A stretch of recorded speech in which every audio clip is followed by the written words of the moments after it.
खबरें जिनसे है आपको सरोकार। अरुणाचल के सीएम बोले, चीन ने तिब्बत में सियांग नदी पर बांध बनाने का प्रस्ताव रखा है, सरकार खतरे से अवगत है।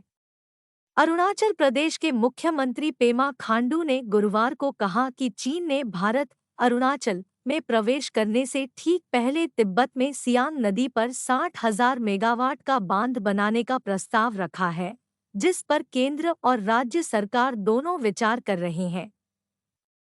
सरकार को चीन के विकास कार्य से होने वाले संभावित खतरे की जानकारी है। चीन के प्रस्तावित बांध निर्माण और उससे संभावित खतरे पर बुधवार को अरुणाचल विधानसभा में भी चर्चा हुई। पूर्वी सियांग जिले के मेबो में 3 दिवसीय बांगबो सोलुंग समारोह के उद्घाटन समारोह को संबोधित करते हुए मुख्यमंत्री ने कहा कि केंद्र सरकार अपने स्तर पर विकास के लिए प्रतिक्रिया दे रही है, वहीं राज्य सरकार की चिंता सियांग नदी को बचाने की है, सभी लागत और इसके प्रवाह को नियंत्रण में रखने के लिए भी। मराठा आंदोलन अब भी जारी, नेता चाहते हैं जीआर में बदलाव, लीड 1। मराठवाड़ा क्षेत्र के मराठों को कुणबी जाति प्रमाण पत्र जारी करने को लेकर महाराष्ट्र सरकार की ओर से जीआर प्रकाशित किए जाने के कुछ घंटों बाद प्रदर्शनकारियों ने गुरुवार को अपना आंदोलन जारी रखने का फैसला किया, क्योंकि वे इसमें कुछ बदलाव चाहते हैं। यह प्रमाण पत्र उन्हीं को मिलेगा जिनके पास निजामियों के राजस्व या शिक्षा दस्तावेज हैं। पिछले 10 दिनों से अनिश्चितकालीन भूख हड़ताल पर बैठे मराठा नेता मनोज जारांगे पाटिल ने गुरुवार दोपहर को प्रकाशित सरकारी प्रस्ताव में कुछ बदलावों का सुझाव दिया है। नए जीआर के अनुसार मराठों को कुणबी जाति प्रमाण पत्र, जिन्हें पहले कुणबी ओबीसी मराठा के रूप में मान्यता दी गई थी, उन्हें ओबीसी श्रेणी के तहत कोटा लाभ का अधिकार देगा। मुख्यमंत्री एकनाथ शिंदे ने मुंबई में कहा, सरकार मराठा समुदाय को आरक्षण देने के लिए प्रतिबद्ध है।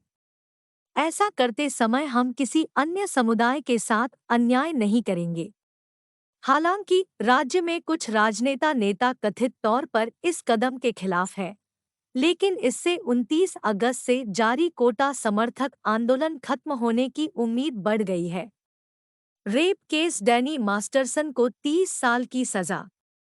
अमेरिकी अभिनेता डैनी मास्टरसन को 2 महिलाओं से बलात्कार के आरोप में दोषी ठहराते हुए 30 साल की सजा सुनाई गई है। बीबीसी की गुरुवार की रिपोर्ट के अनुसार मास्टरसन ने दैट 70 फीट शो में अभिनय किया, जो एक टीवी श्रृंखला थी जो 2000 के दशक की शुरुआत में प्रसारित हुई थी। अभियोजकों ने तर्क दिया कि 47 वर्षीय मास्टरसन ने जवाबदेही से बचने के लिए एक प्रमुख साइंटोलॉजिस्ट के रूप में अपनी स्थिति पर भरोसा किया था। न्यायाधीश चार्लेन ओल्मेडो ने पीड़ितों को अदालत में अपना बयान देने की अनुमति दी। प्रमुख पूर्व साइंटोलॉजिस्ट और अभिनेत्री लिया रेमिनी ने गुरुवार की सुनवाई में भाग लिया और पीड़ित महिलाओं को सांत्वना दी। अमेरिकी मीडिया के अनुसार एक महिला ने कहा, काश मैंने पुलिस को पहले ही इसकी सूचना दे दी होती।